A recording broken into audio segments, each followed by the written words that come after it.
If you want to unlock that aesthetic anime physique like Baki, Toji, and Sungjin Woo, then this is your ultimate guide. Because in this video, we'll be covering the best exercises you need for a full body transformation that you can do at home with zero weights. And to begin, we're starting with arms. If you want to build massive anime villain arms like Toji Fushiguro, you don't need to pick up a single weight. In fact, I've actually built a pretty decent set of arms myself using primarily calisthenics exercises. And today, I'm going to show you how you can do the exact same thing and build yourself some massive anime villain arms without any weights.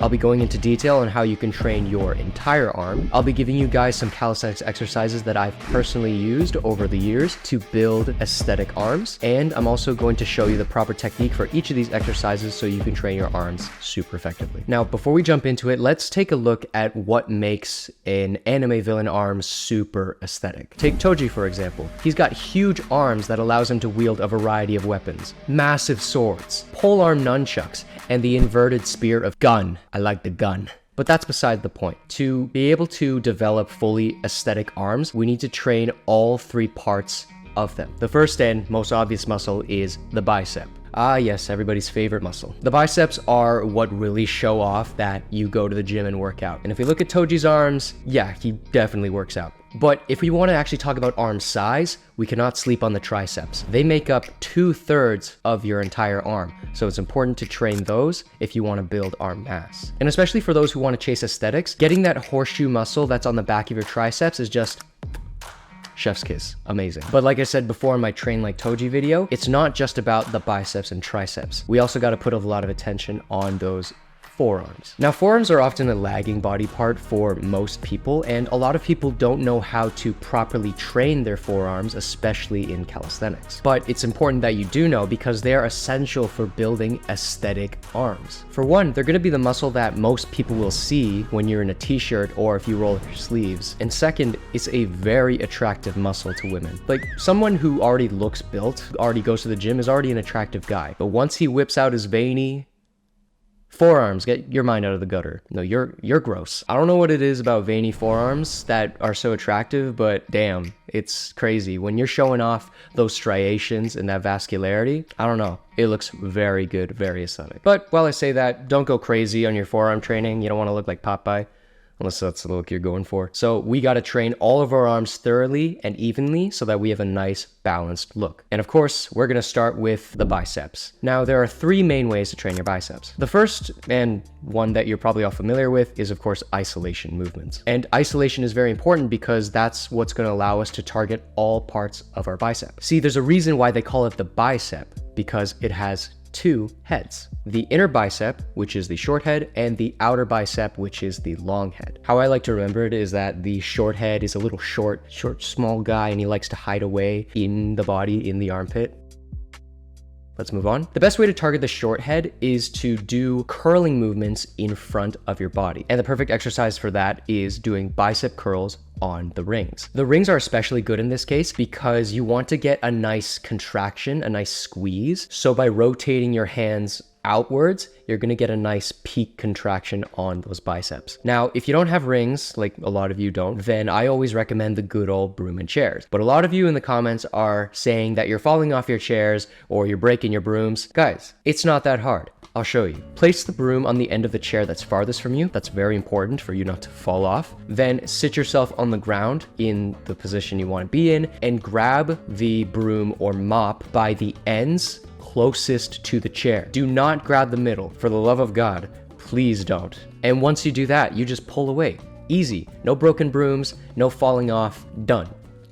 So now that you guys know how to use a broom, let's work on targeting the long head. And the best way to do that is curls behind the body, and we're going to achieve this with the pelican curl. Now, these are an amazing exercise and not a lot of people do them, and they emulate the bicep curl where you're leaning back on the bench and your arms are stretched sort of back behind you. And since your biceps are behind your body, you're going to get a nice stretch on those biceps, and that's going to promote more growth. Here's a question for you. Have you ever noticed that gymnasts have massive biceps? But of course, you don't see them doing bicep curls at the Olympics. Although, if that was a sport, I'd win. But instead, they actually do more of the second way we can train our biceps. And that follows one key principle. Your bicep has several key functions, and one of them is actually for bringing your arm upward with shoulder flexion. And you see a bunch of gymnasts do this when they practice straight arm skills such as the planche on the rings. And thus the bicep push-up or pseudo planche push-up is a perfect way to develop that straight arm strength and stress those biceps. By putting our biceps in such a disadvantageous position, we are stressing that muscle even more and promoting strength in that position. And this is what's gonna help us build those massive gymnast biceps. The third way to train your biceps, and I'm gonna be honest, it's probably the best way to train your biceps. It's probably better than any other curl you can think of. It's not just me saying this. Sam Sulik, even the great Mike Mentzer, also say that this is the best biceps exercise. I'll let the GOAT speak for himself. And it just so happens to be true, audience. The close grip, palms up, pull down is the best bicep exercise in the world, better than any curl you can do. When doing a close grip, palms up, pull down, you're working the bicep around the joint, the elbow joint, and the shoulder. The muscle is contracting more uniformly from both ends. Yeah, the close grip, palms up, pull down is one of the best bicep exercises. And the calisthenics version of that is the close grip chin up. And if you want to do it correctly, you want to have your hands at least shoulder width, ideally closer, and then you're going to want to pull yourself up as if you weren't doing a chin up, but focusing your biceps, almost curling your body to the bar. The pump you'll get from this exercise is like nothing else, and trust me, you're going to see a big difference in your biceps after doing this exercise. But as I said before, to build bigger arms, we're going to also want to focus on those triceps. And you already know it's called the tricep because it's got 3 heads: the long head, the lateral head, and the medial head. The best way to target the long head is by doing overhead tricep exercises because that puts the muscle in a very stretched position. So doing tricep extensions on a couple of stools allows your arms to be overhead and target that long head tricep. You want to make sure you get a good stretch at the bottom and a nice hard contraction at the top for maximum growth. To target the lateral head and the medial head, which is that special horseshoe muscle on your tricep, this is where compounds are coming back in. And the best exercise for this, like the chin up, is going to put more emphasis on that tricep. And that's going to be the diamond push up. Now these are incredibly effective at targeting the triceps, and you're going to feel such a big squeeze at the top of the movement. If you wanted to isolate the triceps even more, bench dips work great. I like to do these with 2 chairs on my sides rather than one sort of bench behind me because it's easier on my shoulders, easier on my wrists, and I can get a deeper stretch when I perform this exercise. And if you guys are interested in fast tracking your way to those advanced exercises to go from 0 to hero in just a few weeks, then you should definitely check out my program, the Protagonist Method, link in the description. But hold on a minute. We've covered the upper arm, right? But now we need to target those tiny little forearms of yours. No offense. The simplest and the easiest exercise that really is effective on the forearms is an exercise that a lot of people skip, especially intermediate to advanced calisthenics athletes. And to be honest, I'm guilty of this as well. I should probably be doing this exercise more often. And that's the simple dead hang. Look, it may not be the flashiest exercise in the world, but I promise you that this exercise should not be skipped when it comes to building incredible forearms. Honestly, when was the last time you tested your hanging endurance? I know I haven't done it in a while. Probably should. Definitely should. But maybe you think you're too cool to hang and you want something a little more challenging. So let me introduce you to towel pull-ups. This is a very humbling exercise. Using a towel and training that crushing grip is going to really deeply target your forearms and your hand muscles. Are there muscles in the hand? I don't think so. I don't know, somebody fact check me. If you find that doing full towel pull-ups is way too hard, it's totally fine just to do dead hangs on the towel. Now, while I love this exercise and it's what blew my forearms up quite a bit, my personal favorite has to go to the false grip hangs. Now, this exercise can get pretty crampy, especially if you're not used to this, but it is super effective at building those forearms when you're constantly keeping them flexed. If you're super new to the movement, try instead using only one hand in the false grip position and your other hand in the normal dead hang position. That way you can target each arm individually and it's not going to be as hard. Legs.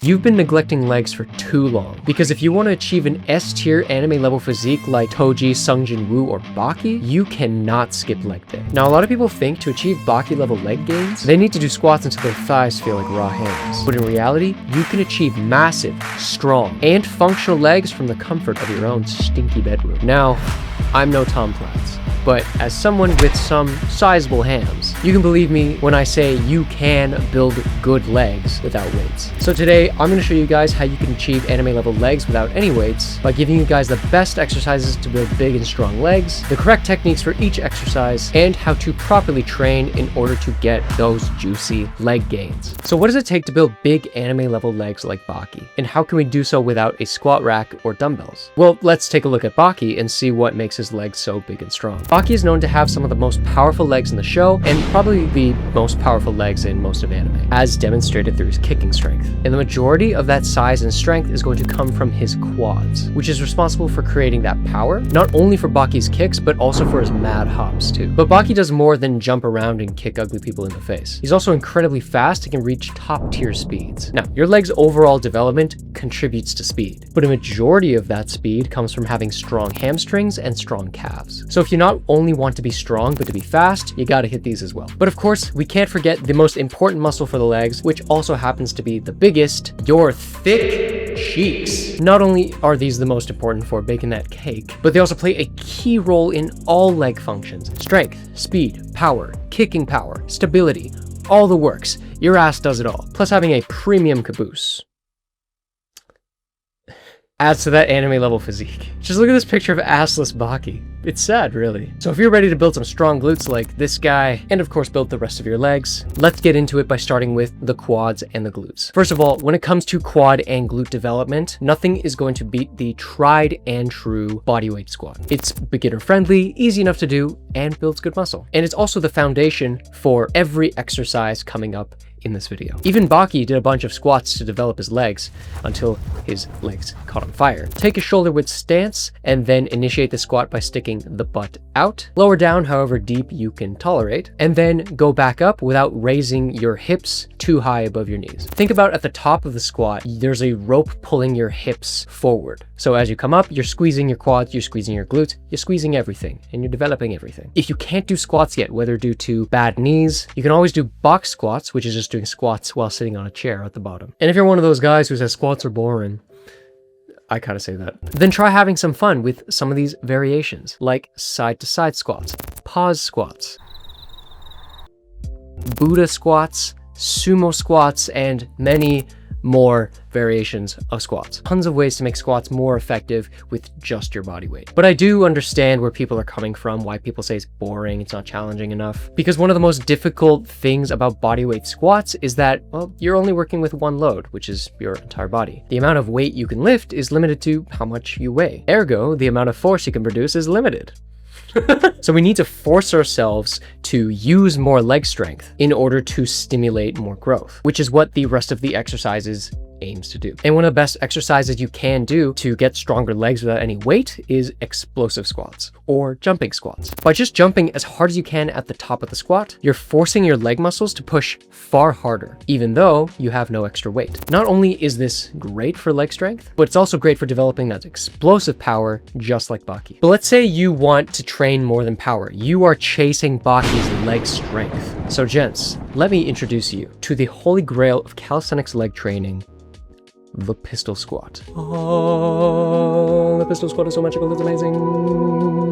Otherwise known as the one-legged squat. This is going to be your go-to for bodyweight leg training. You don't need a squat rack, you don't need weights. As long as you know how to pistol squat, you can truly say you are Jin. Just stand on one leg, sticking the other one out, lower down to the ground with your elbow aligned with your knee, and of course, always go ass to grass. Full range of motion, fellas. Then drive back up, pushing upward, and it's the same sort of movement with the squat at the top. Because of the unilateral training, these are going to be phenomenal for developing Baki's leg strength, but also developing that coordination as well as that balance. Plus, you can do these literally anywhere, so there's no excuse for you to skip leg day. But let's say you don't have the strength or balance for pistol squats. Well, you can still train up to it and get the same benefits of the pistol squat by doing single leg step-ups. By using a chair or a box, you can train one leg at a time without having to hold your balance. Form tip, try to have your supporting leg only touching the floor with your heel. That way you get rid of any chances of making momentum by pushing off with that leg. And if you want to make it easier, use a lower chair or a lower box or a shoe box. Whatever works for you. But Baki isn't just incredibly strong, he also has great flexibility and mobility, which is important for functional leg strength. I mean, just look at Baki. He can do splits on the wall. He's very flexible. He can kick very high. So one of my favorite exercises to work on that flexibility is the Cossack squat. There's actually 2 ways to do this, and it all depends on what you want to stretch. You can have your foot facing up, which stretches the hamstrings, or you can have your foot to the side, which stretches the inner thigh. Either one you pick, take a wide stance, then lower down to one side, making sure your knee is still aligned with your toes. And then here you're going to feel your hips open up, which is going to help you with that flexibility and mobility. If you find these far too difficult, you can always go ahead and bend the leg a little bit, or you can lower the range of motion if you want to. Now, these are probably my favorite exercises for overall leg development, but if you really want to feel it in your legs, the Bulgarian split squat is going to make you feel that burn. Using anything like a couch or a bed, prop up your supporting leg on it. Your leg should still be about shoulder width. Then lower down until your supporting knee hovers a little bit above the floor. Bring yourself back up and boom, you've got one of the most effective leg exercises that anybody ever does for their legs. Because of the leg position, you do get a lot of stretch on the quads and the glutes, and you shift a lot of the weight onto the working leg. Plus, since they're not as balance demanding as pistol squats, you can do these for super high reps, which I highly recommend. But also, they're very painful, so watch out. And if you're feeling brave, you could do a little hop. Helps with the explosiveness, helps with more strength gains. It's all good. Add a little hop. But it's useless to just train legs for strength and size, because if you got big, strong legs, but you have terrible knees, then guys, this might be you. I'm exaggerating a little bit, but you get the point. So we need an exercise that's perfect for strengthening the knees, which is why everyone should do switching lunges. These combine all of the best exercises into one. Explosiveness, unilateral training, coordination, joint health, you name it, this exercise has it. First jump up and then land with one foot in front and one foot behind in the lunge position. And try to keep your legs shoulder width apart. Then jump high enough to switch those legs again, and boom, you got switching lunges. Let's go. This high impact movement plus the lunge motion is going to be really good for conditioning the knees, keeping your legs nice and healthy. But they're also really good for developing those Baki sized quads. And of course, if you find these too difficult, regular lunges are going to work just fine. But if you want to achieve that Baki level agility, then you're really going to want to start targeting other muscles as well. So let's move on to the calves and the hamstrings. Not only is Baki super agile, but he also possesses really good balance and very good body awareness. And one of my favorite hamstring exercises that does both is the single leg RDL. Here we are balancing on one leg with the other leg to the side, then hinging up at the hip with your arms forward, making sure to squeeze that butt at the top. It's a simple exercise, but it's not only a good way to get good hamstrings, but it's also great for developing that balance and coordination. But if you want to skip the balancing altogether, because who gives a damn about that, and you just want powerful hamstrings, Nordic curls are going to be your best friend. Place your feet under something heavy, then lower down from your knees. Ideally, you're going to want to bring yourself back up, but I'm not strong enough to do that yet, so I just do Nordic curl negatives. But even still, these are an incredibly good exercise to work the hamstrings, because a lot of the growth is going to come from controlling the negative. But if you find these too hard, the next best thing is to do hip hinges. These are similar to Nordics, but instead you hinge at the hip as per the name. You should feel a lot of tension in your hamstrings to keep you upright. And if you find these too difficult, you can always not extend your knees as much, keeping your weight closer to your center of mass. But if you're looking for more a dynamic way to train your hamstrings, then you should do the slick hamstring curl. Using socks or anything slidey, slide your feet away from your body and then curl it back towards your body. Make sure to really squeeze your glutes and try not to let your butt touch the floor. And soon, if you do these enough, you'll be moving as fast as Baki, kicking Muhammad Ali Jr. in the face. But you're not going to get Baki's agility just training the hamstrings. You're going to need to put effort in those calves as well. So of course, you have to do your calf raises. And there's actually a few ways you could do them. First is the basic calf raise, which are effective on their own. But if you're looking for more of a challenge, the single leg calf raise is your next best bet. I recommend doing these on an elevated surface just to get more stretch at the bottom. Next up, which is really nice, squat calf raises. These are actually going to target your inner calves, making them wider and giving them more shape. And all of these exercises are great because they target the muscle directly, isolating it, allow you to pick and choose which muscles you want to work on. But you probably want to do more than just isolate your hamstrings and calves. You'll also want to isolate your quads and glutes as well. And one of the best exercises that will achieve that isolation is reverse Nordic curls. These are great for developing those quads and conditioning those knees. Kneel on something soft like a pad or carpet, then slowly lower down, going as far as you can, feeling a nice stretch, and then spring back up, not going back up all the way because you want to keep that time under tension on your quads. And if you find it too difficult, you can always lower the range of motion. Nobody's watching. But if you truly want to get Baki level legs, you cannot be skipping the glutes. Remember what we talked about the big caboose. So the next exercise you want to do is glute bridges. It's perfect for isolating the glutes. It's easy enough for anybody to do, but if you want to take it up a notch, doing the single leg variation is a good upgrade. Just make sure you're using full range of motion and squeezing those cheeks together as you come up. But no matter what exercises you do or how you do them, you're never going to properly grow your legs at home without these tips. First and foremost, since you're only using your body weight, you're going to want to be doing a lot of high rep training. Now you could do harder exercises to progressively overload, but when all you have is your body weight, one of the only things that you're going to be able to control is the amount of reps you do. So by working in the 20 to 30 rep range, especially for those smaller muscles like calves and glutes, this is going to be crucial. And even for compound movements, training higher reps trains both the slow twitch and the fast twitch muscle fibers, increasing your strength. But you don't have to increase the reps forever. You can always modify the time under tension. Doing things like pause reps, slow reps, or even isometric holds can be beneficial to your leg training. But the truth is, even if you do all of these exercises, you do all of them correctly with perfect form, you're using time under tension, you're doing super good reps, you're never going to truly achieve anime level legs without adding some weight eventually. I know this is supposed to be a legs, no weights video, but I'm not going to pretend that bodyweight leg training is going to achieve the same results as somebody who does weightlifting for their legs. Now, I didn't deceive you. You can build good legs with just bodyweight training, but one of the problems is that it gets to be very limiting because your legs can produce a lot of force, but you're only working with your body weight, which is why I always recommend for everybody when they're training legs to add some form of weight as they start to get more advanced. This is what I do. This is what most people do. But for those who can only work out at home, there is a silver lining. You guys just need to remember, you are gym. Anything can be a weight. Books in a backpack, a rice bag, pieces of furniture, a person if you really wanted to. But even if you didn't have any weights around, you had nothing to use, then there's one more tip I can give you. Don't stress over leg training too much. Don't worry about it. Look, unless you really want to have gunshot kicks or the legs of the quad father, you really don't have to stress about it too much. Calisthenics leg training is all about having healthy, functional legs that are capable of balance, strength, and performance. And even with just body weight, again, you can develop really nice legs. Plus, you guys are calisthenics athletes. You're too busy working on advanced variations, strength moves, cool stuff you see on the internet, and mastering your body weight. And while having good legs is important, it's not going to be the main focus. Plus, some of the elites don't even train legs. Not that you should be skipping legs. You should train legs. So keep doing bodyweight leg training, and if you're not getting the results you want, change up your training. Don't be dogmatic, be adaptive. And pretty soon you'll be upgrading from skinny chicken legs to Baki level legs in no time. Chest.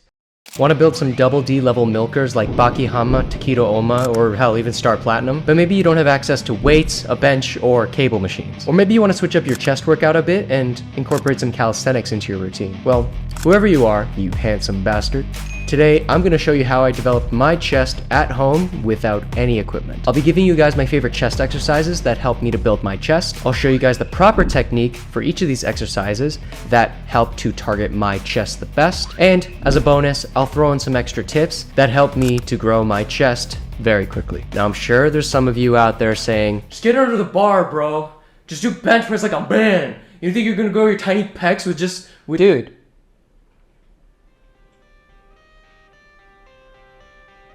I get it. Bench press is a god tier exercise and does so much work for the chest. But some of us either don't have access to a bench or weights, or quite frankly, some of us just don't like the bench press. Yeah, people like that exist. But honestly, I don't think you need bench press. I've had people in the gym compliment my chest and then ask me, how much do you bench? And they're always surprised when I tell them, I don't bench. So like I said, you don't need to be able to bench in order to develop an anime level chest, because regardless if you use weights or not, the basics of chest training is the same. The pecs can be divided into 3 parts and they all contribute to chest aesthetics. The upper chest, which provides the fullness, the middle chest, which is overall chest size and thickness, and the lower chest for chest roundness. And so long as we can target these 3 parts, and we're also training to failure and using progressive overload, you are bound to grow a nice chest regardless of how you train. So with that out of the way, let's jump into the exercises so we can actually target these parts of the chest, starting with the middle chest. Now I know it was a bit of a weird example to use Star Platinum as a model for chest, since he's just like he's a stand, like a little punchy ghost. But come on, dude's physique is like an anatomy lesson, and he's the perfect example of well-developed middle chest. If we're talking about developing pec thickness and the overall pec muscle, then this is the area you're gonna target, and probably the area you're gonna work the most. So in order to target the middle chest, you wanna do pressing movements where your hands are in the middle of your chest. Makes sense, doesn't it? And when it comes to training this area, nothing is gonna beat classic push-ups. They're classic for a reason, but you wanna make sure you're doing them properly. First, start with a protracted scapula. Make sure that your glutes and abs are engaged so your body is completely straight. As you start to lower down, retract your scapula so that your shoulders are behind your chest. Then lower down until your chest is about less than an inch above the floor. And as you press back up, try squeezing your hands together so you get more of a contraction on the chest. Your hands aren't going to touch, but the intention is there, just like you and your crush boom roasted. And then of course, protract your scapula at the top. And then 1 rep, push up, done. With good form, eventually you are going to start getting really good at push-ups, so much so that you'll be doing super high reps in order to get the same stimulus, which is really good. High rep training is amazing, but eventually you'll want to vary things up a bit and start making things a little harder. Wide push-ups are great for this because they put more emphasis on the chest, while diamond push-ups do have more emphasis on the triceps. Because your hands are closer together, you're actually squeezing your chest harder, so I find it does work the chest a lot more as well. But I think my favorite variation is the switch grip push-up, which combines the best of both worlds. This variation I think is a lot of fun. It trains both the close grip and the wide grip, and it also helps you to develop that explosive strength. But if you want to train chest explosiveness, you don't have to get too fancy. Just doing classic explosive push-ups or clapping push-ups will help to do that just fine. And it really helps you to push with more force, allowing you to work your chest even more. But that's working the power of the chest. If we want to work the strength of the chest, then unilateral training is the way to go. One-arm push-ups are an exercise that I've done a lot, and they have done wonders for my chest. But not everybody can do a one-arm push-up, so the next best thing is to do archer push-ups, which are god-tier exercise. Legitimately, they are OP. Since you're pushing 69%, nice. Since you're pushing 69% of your body weight with each arm, not only is your chest going to get stronger, but it's also going to grow a lot. On top of that, training one side at a time helps you to avoid any muscle imbalances and help you to develop beautiful symmetrical pecs just like Baki. And speaking of Baki, in my opinion, I think he has the best chest in all of anime, hands down, no questions asked. His pecs are massive and incredibly round, and that's all thanks to his lower chest. And the best way to target the lower chest is to push below you. I'm sensing a pattern here. So if you want to develop massive round pecs like Baki, you're gonna want to do decline bench, bro. Can you not?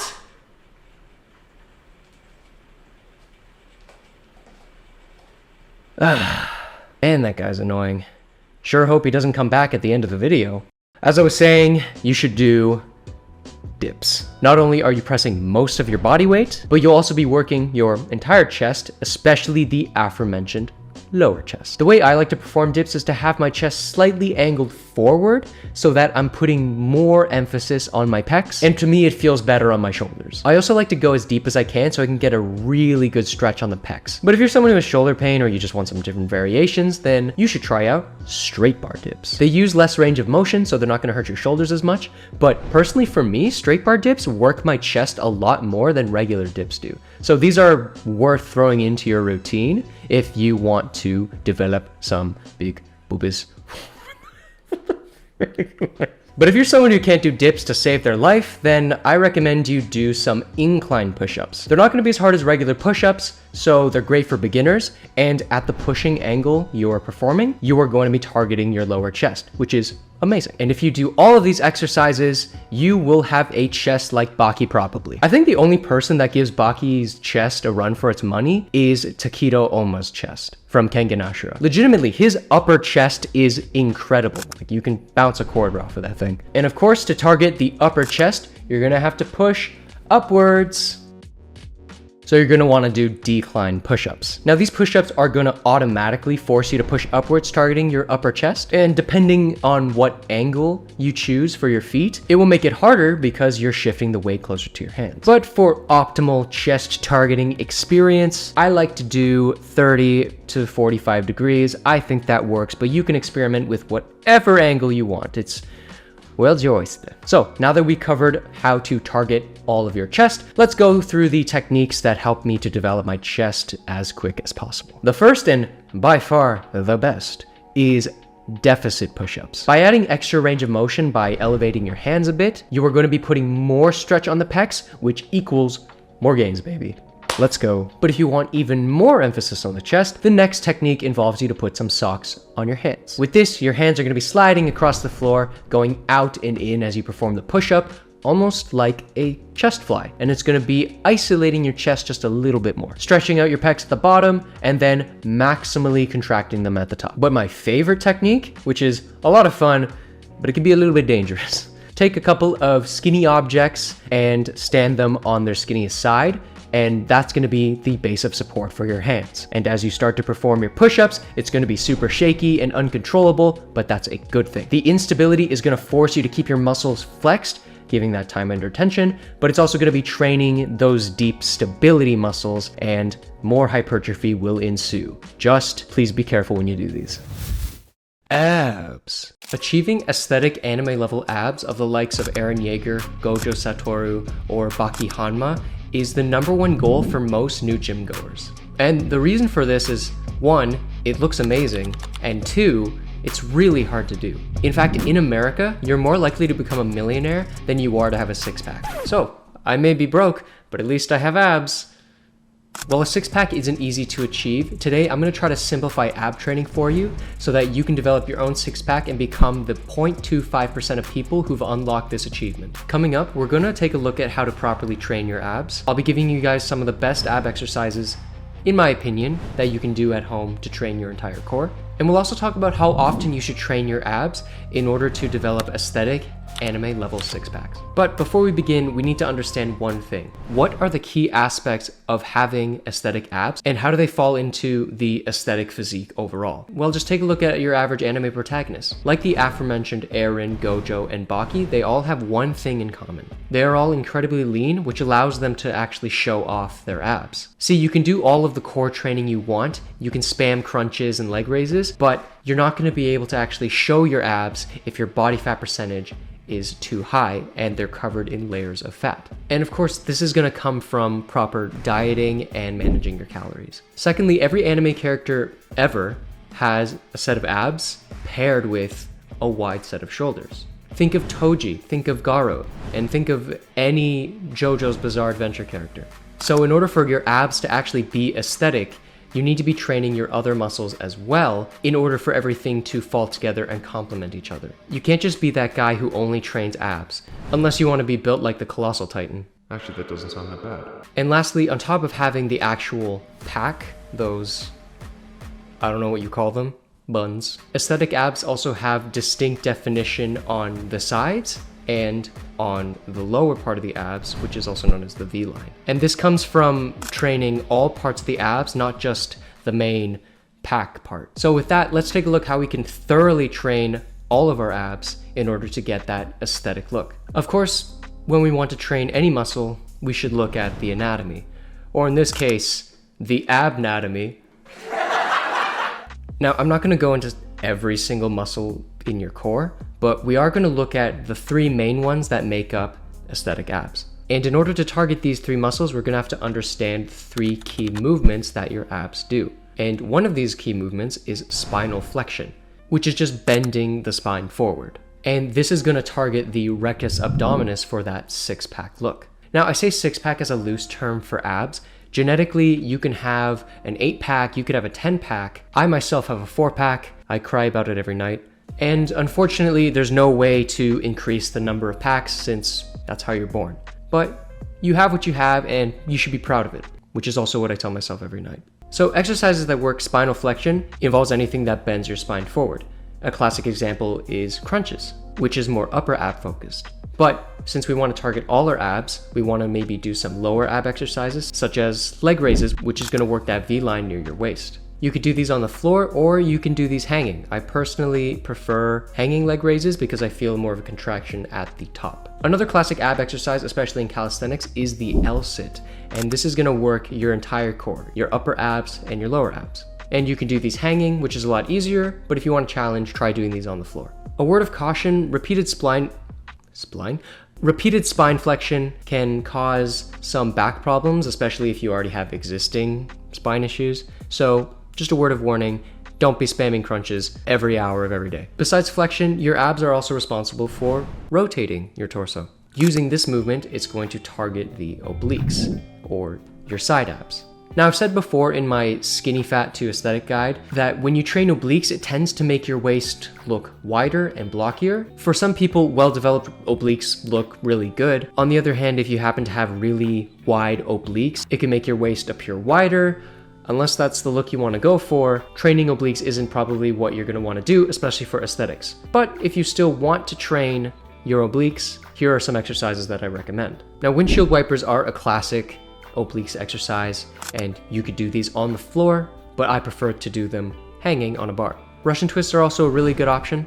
Now, I wouldn't focus on doing these for reps, because if you do these for reps, you're just going to be counting forever, and time is a lot easier to track, so do these for time, don't do these for reps. Of course, training obliques isn't limited to rotational movements. You can also do something like a side plank. Training this way, you're a lot less prone to injury from all that spine twisting. But the side plank actually falls into the next category of what we're going to talk about with the key ab movements. See, abs do a good job in flexing your body forward and rotating your torso, but they also do a good job at keeping your body stable. And it does this through anti-flexion or anti-extension, which is essentially just preventing your body from bending backwards.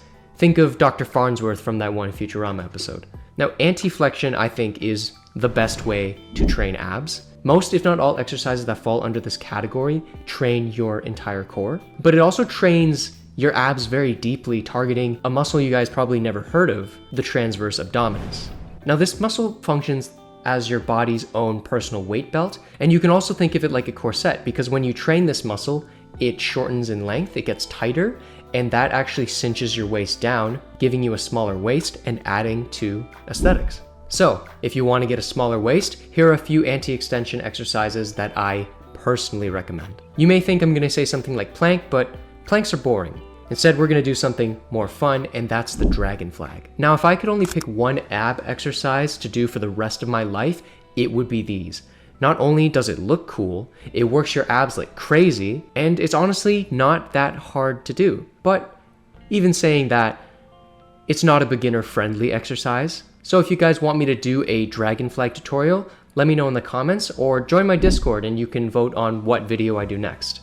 So if you're one of the many people that probably can't do a dragon flag, then the next best thing is doing the hollow body hold. Oh, the hollow body hold, a classic essential calisthenics core exercise. The magic of this exercise comes from keeping your lower back in contact with the floor at all times, which is going to work that transverse abdominis. A great variation of this exercise is to extend your legs out and then back in. If you're looking for something that's a little more dynamic, then I recommend ab rollouts.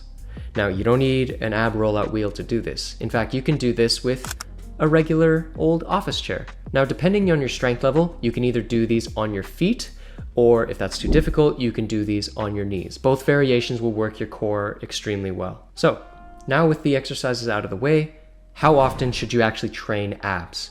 And how can you incorporate ab training into your own routine? Like any other muscle, you need to train them adequately with enough sets throughout the week, and you need to use progressive overload. But there's actually one exception to this rule. See, if you've been following my channel for a long time, you know I like calisthenics. Who would have figured? And nearly every calisthenics exercise incorporates core engagement to some degree. In pull-ups, you need to engage your core. In a push-up, you're basically doing a plank. And even in a squat, you need to stabilize your body upright using your abs.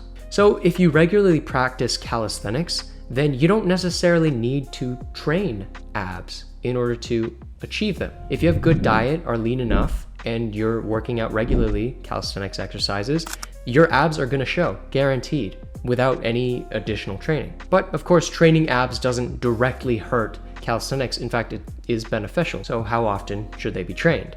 Well, in my opinion, you've got 3 options, and this is going to be assuming that you do a PPL split, in my opinion, the best split.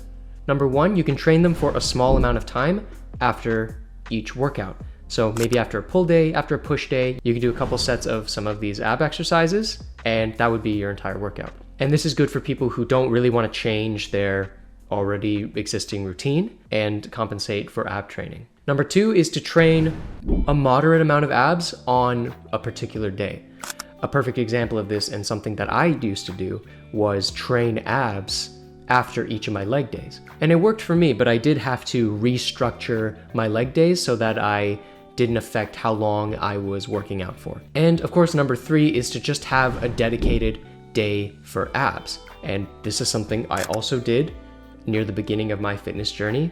And while it did work for me, I was developing a really strong core. I had to compensate by removing 1 extra leg day, who would have guessed. So I don't necessarily recommend this method, as you probably don't want to sacrifice an extra day of training some other muscle for abs. But let's say you do replace a leg day with abs, you can obviously do more leg exercises on your leg day, but who the hell wants to do that? But that's just me. Those are my 3 options. Let me know down in the comments how you incorporate abs into your own training. Back. Baki, Yujiro, and even Garo have massive monstrous demon backs that take their physique to a whole new level of aesthetics. And I've actually developed a pretty aesthetic demon back on myself because back is my favorite muscle to train. Now, I've been training calisthenics for more than 6 years now, and I have done many exercises for the back. But since I can't cover them all in a single video, I'm going to show you guys my personal favorites that help me to develop my back very quickly. And if you're a beginner, don't worry, because all of these exercises come with easier variations, so you can develop an aesthetic demon back no matter how strong you are. And as a bonus, I'll also throw in my secret training method that helped me to develop my back super quickly. So let's talk about the back. What makes it so aesthetic? Well, obviously, first off, when you see your favorite shonen anime character like Baki, Garo, or Toji, they all have wide shoulders and a narrow waist, aka the incredible V-taper. Thomas, put some sparkles.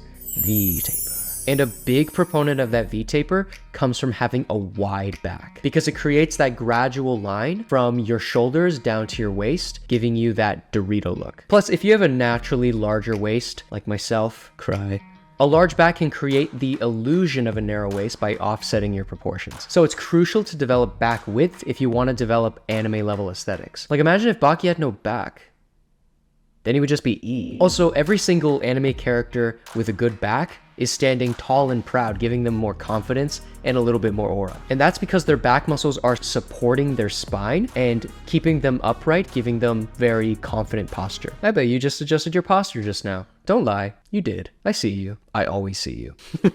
And developing a strong back is going to offset the grueling years of hunching over a computer, one-tricking Yasuo. And of course, having a nice back it just looks amazing. Like, you can see this on Baki and Yujiro, and especially Garo, who has a little bit more realistic genetics. Having these massive symmetrical areas of muscle that you can see poking through the shirt, it just looks so cool to have. And it's honestly super aesthetic. Like, there's something so badass about seeing these muscles contracting when these characters wind up for a punch. Don't you want that to be you? Yeah, you do. Now, there's a lot of muscles on the back, as you can see here, but don't worry too much about the details, because by the end of this video, you're gonna learn how you can target every single muscle in your back to build your own aesthetic demon back. As mentioned before, one of the key aspects of aesthetics is that V-taper, and Garo is a perfect example of this. He has incredibly wide shoulders and an itty-bitty little waist, but of course, a lot of that is coming from the back width, which of course means having well-developed lats. And the best way to increase back width is gonna be pull-ups. Now, this may seem simple, but pull-ups can be very easy to get wrong, and I am quite the stickler for pull-up form. So if I catch any of you doing pull-ups without perfect form every single time, first of all, and this is most important, full range of motion. You don't want to be doing any of these or any of these, just these, please. Second, and this is a big one for me because I see it all the time in the gym, no kipping. I mean, as you can see from this clip, I don't know how to do kipping pull-ups. I've been doing pull-ups for so long that I can't get used to kipping, and I don't understand why anybody would do that. Because you're not training the pull-up, you're training the kipping pull-up. And that's what CrossFitters do. And you are not a CrossFitter, are you? And lastly, don't cross your feet because it looks ugly. I'm not picky, you're picky. And pull-ups are perfect because they target the aforementioned lats. And as great as they are, one of the best exercises I think ever, I found that my back started to really grow when I threw in some different pull-up variations, which allowed me to progressively overload my lats. Variations like the wide pull-up, which automatically put more load on your back, chin-ups if you want to do a little bit more bicep work, and commando pull-ups, which give your lats a much deeper stretch. Explosive pull-ups, archer pull-ups, and even typewriter pull-ups are great for developing that power and strength, which can all help you achieve the elusive one-arm pull-up. Top of food chain exercise, if I do say so myself. But if there's any progression that you should definitely try to vary up your pull-ups, is the L-sit pull-up. It's really a true test to see if you had good pull-up strength, because most of the momentum that you could get from your legs is completely gone when your core is engaged in an L-sit. You want to know for sure that all of your pulling power is coming from your back, which is why these are great. But maybe you're still unsure of what progression you want to pick, so here's a simple trick. Just add weight, whether that's 5 pounds or 45 pounds or 135 pounds. Not to brag. It's an easy and simple way to progressively overload to not only build size, but to also build strength. Vanilla pull-ups are probably the best exercise to use when building a demon back, period, which is why I include this exercise a lot in my protagonist method program. In fact, Daniel, who is one of my students, grew his back from this to this in a single month with mostly pull-ups. And he even brought his pull-up numbers from 4 reps to a whopping 10 reps in that amount of time too. So if you want to grow your back quickly and do more pull-ups in less time, click the link in the description to learn more. Now, if you're not strong enough for pull-ups, let alone weighted pull-ups, you can still make some really impressive back gains. And you can start with easier variations like the inverted row, because it's going to target similar muscles as it does to a pull-up, your lats, your upper back, your biceps, etc. And once you start getting good at inverted rows, you can start to move on to harder progressions like pull-up holds, pull-up negatives, and eventually get to the pull-up. But I think inverted rows should be done regardless of your strength level, because they develop another aesthetic part of the back, which you can clearly see on Baki. Not only does Baki have a wide back like Garo's,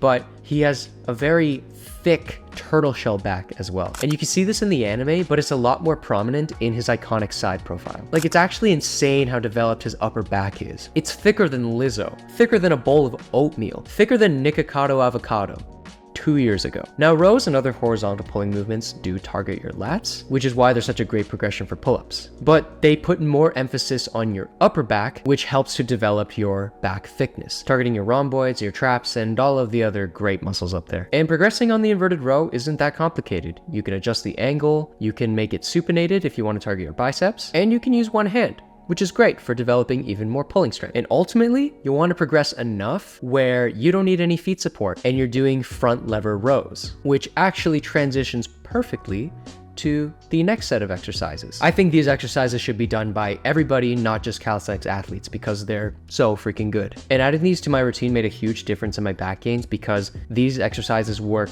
your entire back. And of course, that's going to be lever training. And one of the first ways that I incorporated lever training into my training is by doing the tucked front lever. Not only are you activating your whole upper back to keep your spine supported, but in order to stay in that position, you're forced to engage your lats, pressing your hands down towards your waist as you lean back as hard as you can. And as you start to get stronger, you can incorporate dynamic movements like front lever raises, and taking your lats through range of motion plus the varying degree of contractions your upper back goes through equals massive back gains, which is why I still do them to this day. But if you find lever raises or the tucked front lever to be way too difficult for you, you can always do tucked front lever negatives, which are also going to be really good as well, and they'll train the exact same muscles. Honestly, any form of front lever training can work to develop aesthetic backs. Just take a look at the strongest street lifters. All of the front lever specialists have super developed lats, super developed upper back, and they have an aesthetic look to them because of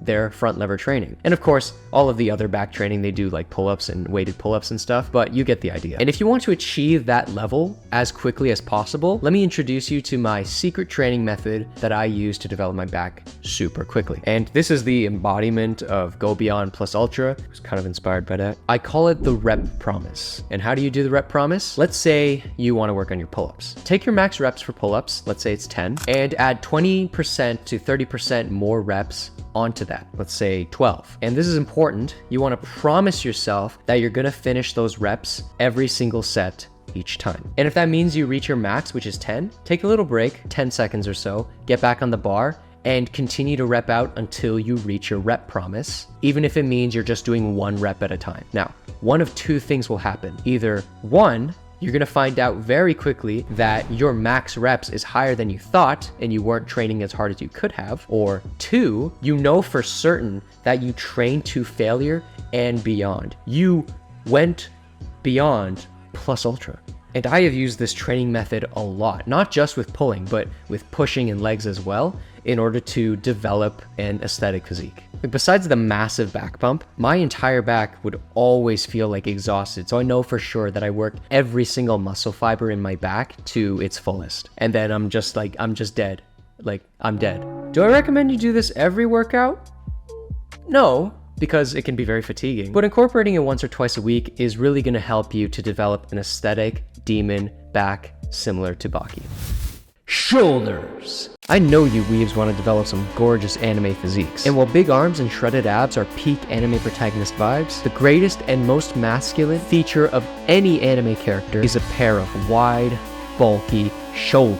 But you don't need to be spamming lateral raises with some dusty dumbbells from your mom's basement, because I'm going to show you how you can develop some anime level shoulders at home with 0 weights. I'm going to give you guys my favorite calisthenics exercises that help me blow up my shoulders. I'll also throw in some progressions or regressions so that you can train your shoulders no matter your strength level. And because I'm feeling generous today, I'll give you guys some extra training tips to help you grow your shoulders a lot faster. But before we get into that, we need to understand what makes shoulders so masculine, so aesthetic, and most importantly, anime as hell. Well, when we look at characters like Baki, Sungjin Woo, or Garo, who all have amazing physique aesthetics, they all have one thing in common. Their shoulders are big, round, and 3D. If you ever see these characters in a fight or in any sort of action, you know that when they move, they're flexing their damn shoulders. Not only do their shoulders frame their physique really well, enhancing their V-tapers, but because they're so round and so well developed, they also bulge from the arm, creating a distinct line between the arm and the shoulder, otherwise known as the 3D effect. But if you think you're going to achieve aesthetic anime shoulders by just spamming 10 different variations of the T-pose, you can never hope to develop shoulders like these guys. Because in order to develop 3D delts, we need to target all 3 parts of the shoulder: the anterior delts, the posterior delts, and of course the lateral delts. Knowing how to target each part of the deltoid is crucial for developing aesthetic shoulders. But to do so with just calisthenics, you need to know which specific exercises you should be doing and how to do them. So if you want to develop your shoulders to make even Kanye West jealous, let's jump right into the first exercises, starting with the front delts. To target the front part of our shoulder, we need to know how that part of the shoulder works. If you've ever seen Guts with his shirt off, which hubba hubba, you can definitely see that he has some great front delts. But it's not just Guts. Even Baki, who is known for his bare knuckle fighting, also has amazing front delts. And looking at how these 2 guys fight is how we can figure out how to effectively train our front delts. With Guts, he's always swinging around that big ass Dragon Slayer sword, bringing it up, down, and all around and back up again. And similarly, one of the primary jobs for our anterior delts is to raise our arms up over our head, which is also known as shoulder flexion, which means that every time Guts goes up to chop a monster's head off, he's training his front delts. So unless you have a massive sword in your bedroom that you can use, here's how you can train shoulder flexion at home with just your body weight. One of the best exercises for shoulder flexion, which is one that I still do to this day, is the pseudo planche push-up. By performing the push-up with a harsh forward lean, you are forcing your body to use shoulder flexion the entire time during the exercise. And by bringing your shoulders through a much larger range of motion, you're going to be really feeling it in those front delts. But if you're looking to really bring your shoulders through a full range of motion, planche raises are going to do that perfectly. Think of these as the bodyweight version of front raises with dumbbells. These are really fun to do, but they're challenging because you're trying to lift your entire body, keeping your arms straight with just your shoulders. Of course, I recommend doing this on some chairs, some parallettes, or any elevated surface just so you have room to move your body up and down. But you don't have to limit yourself to just these exercises. Planche training in general is a great way to train your shoulders. Doing something like the tuck planche is really great since it requires a lot of isometric strength and stability. And it's really easy to overload because you can just pick a harder progression. How easy is that? But let's say you're a beginner who can't do any form of the planche. Is there any hope for you? Maybe not,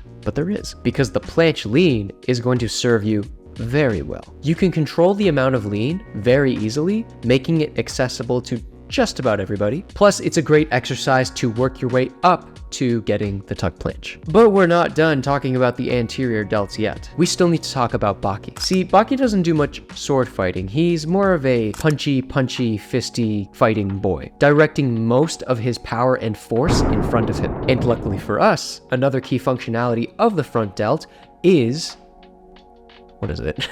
is bringing your arm forward. Punch, punch, punch. Things like push-ups and other variations of horizontal pushing are going to work great for this. But my personal favorite exercise that targets my front delts super well is dips. I love these because you can get an intense stretch at the bottom, and because you're not using any of your feet, a lot of the load is shifted to your upper body and especially your shoulders. And if you want to spice it up a bit, do these on the rings, which is going to train the stabilization muscles in your shoulders. But of course, dips aren't the only exercise that I like doing for this particular type of shoulder training. Doing something like decline push-ups is also great for developing the front delts. The elevation shifts a lot more load to your shoulders, and you'll also develop your upper chest at the same time.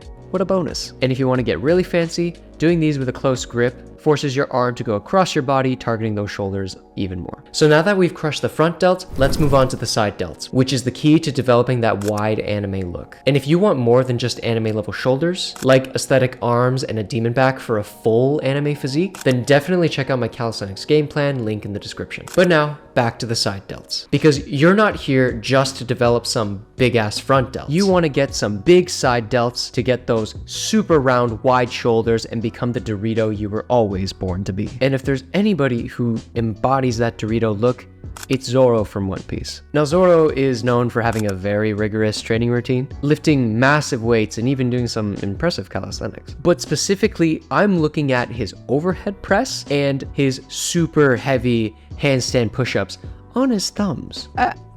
Now, obviously, you don't have to replicate this exactly in order to develop your shoulders. I mean, if you can do that, why are you even watching my videos? But just doing regular handstand push-ups, even with wall support, is still gonna be amazing for developing those side delts. Now, I know some of you are thinking that the handstand push-up is more of a front delt exercise, and honestly, I do agree with you. But I'll be lying if I said that these didn't help to develop my side delts. Because of the massive recruitment of shoulder muscles to push your entire body weight overhead, it's one of the best ways to load your entire shoulder, which includes the side delts. Now, I always recommend doing these stomach to wall because it's a lot harder and it actually replicates the actual handstand push-up, but there's nothing wrong with doing it back to wall if you're just trying to get used to the movement. But if you really want to take it up a notch, doing these with a deficit, elevating your hands a bit, giving yourself more range of motion, is going to up the difficulty quite a bit. But obviously not everyone's going to be able to do handstand push-ups even with wall support. So the next best thing is doing pike push-ups. It's like doing handstand push-ups, but a lot easier because, well, your feet are on the ground. And you can do these on the floor, but the elevated version is more challenging and closer to the actual handstand push-up. And of course, adding deficits will make it a lot more effective too. Pro tip, when you get to the top of any of these variations of vertical pushing, try squeezing your back as much as you can to bring your hands even more overhead. This little form cue is going to help target those shoulders more and actually help you to get better at handstands. But what if you're a complete beginner and you struggle to even do 5 normal push-ups? Well, luckily for you, you can still develop some good shoulders, even if you're a calisthenics noob. Not only do your shoulders work to push vertically, but they also work as a stabilizer for your arms. Think of All Might in the first time he was fighting that Nomu. And this is awesome because we can train our shoulders as stabilizers by doing shoulder taps. By momentarily holding a plank with just one arm, you're going to be loading more weight to that shoulder. On top of that, your side delts are going to be stabilizing your entire body, which is going to be stimulating them to grow. And as you get stronger, you can incorporate these into your push-ups and do some shoulder tap push-ups. But when it comes to training shoulder stability, nothing beats some good old-fashioned wall walks. Not only will these help to grow your side delts, but because of the large amount of stability required, they're also going to be targeting your rotator cuff too, keeping your shoulders nice, squeaky clean, and healthy. Just go from the bottom of a plank, crawling up the wall into the top of a handstand, and then come back down, repeat. But of course, this wouldn't be a proper shoulder workout if we didn't incorporate some form of lateral raise. Oh, but you can't possibly do lateral raises without equipment.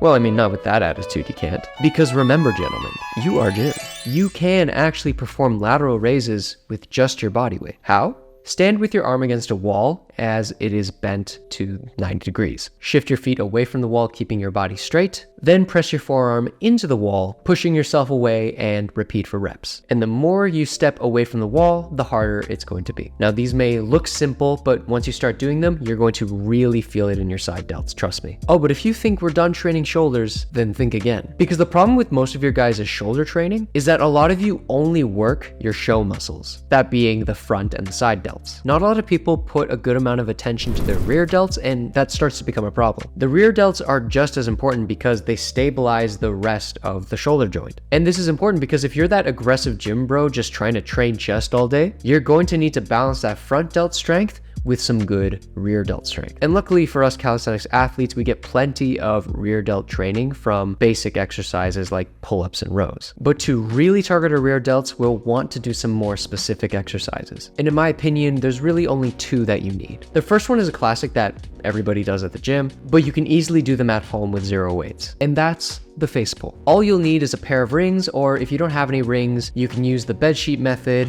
which I use in my no equipment video, which you can check out. It's like performing a row, but instead of having your hands pulled to your chest, you're pulling them to your face. Go figure. The second exercise is a mimic of the rear delt fly, and it's the body weight rear delt fly. Very, very creative naming. Just lean back on two chairs against your elbows and drive them towards the ground as you squeeze your shoulders together. Very simple, but very effective. Now, my chairs are very light, so use heavier chairs or anything that's heavy lying around, just like your mom, boom, roasted. Now, you have all of the exercises, but I want to help you guys truly blow up your shoulders. So here are 3 tips that are gonna help you guys develop 3D delts faster. For one, don't be afraid to train heavy. The shoulders are really great for progressive overload, so doing things like heavy handstand push-ups or any form of planche training is gonna be awesome here. Training in the lower rep range, like 5 to 6, is not only gonna be helping with shoulder hypertrophy, but also strength. Bonus tip! Save your heavy shoulder exercises for the beginning of your workout because that's when you're gonna be the most fresh. Number 2, try your best to go slow on the negative part of the exercise. Muscles grow a lot more when the eccentric part of the exercise is slower, and shoulders are no exception. This is going to work best with exercises like bodyweight lateral raises or pike push-ups. And you don't have to go crazy slow here. 3 to 5 seconds is good enough for this technique. And last but not least, don't be afraid to train your shoulders frequently. Unlike most muscles, the shoulders actually recover pretty quickly from fatigue, at least in my experience. So throwing in some lateral raises at the end of each workout isn't going to be a bad idea. But before you start tackling that anime physique, you're going to need to develop a good mindset in order to stay consistent, work out every day, and stay disciplined. So check out this playlist if you want to become more resilient, more disciplined, and become unrecognizable like your favorite anime characters.